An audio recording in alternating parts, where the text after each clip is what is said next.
পারদ যখন তুঙ্গে তখন যেন সেই আগ্নেয়গিরিতে বরফ ঢেলে দিলেন মার্কিন প্রেসিডেন্ট ডোনাল্ড ট্রাম্প।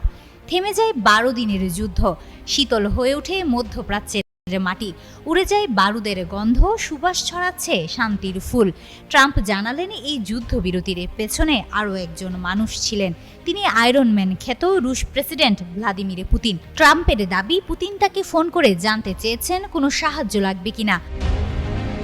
ট্রাম্প বলেন, পুতিন তাকে ফোন করে জিজ্ঞাসা করেছিলেন ইরান ইসরায়েল ইস্যুতে কোনো সাহায্যের প্রয়োজন আছে কিনা। এই তথ্য উঠে এসেছে সিএনএন-এর এক প্রতিবেদনে। এই কথোপকথনের সময়সীমা বা প্রসঙ্গ সম্পর্কে ট্রাম্প বিস্তারিত কিছু উল্লেখ করেননি। ট্রাম্প বলেন, পুতিন আমাকে ফোন করে বললেন, ডোনাল্ড, ইরান ইসরায়েল ইস্যুতে কোনো সমস্যা হচ্ছে, সাহায্য লাগবে। তিনি এ সময় ইরান ইসরায়েলের উত্তেজনা এবং নিজের প্রেসিডেন্সির সময় পুতিনের সাথে সুসম্পর্কের কথাও উল্লেখ করেন। ঠিক কবে বা কি প্রেক্ষাপটে এমন কথোপকথন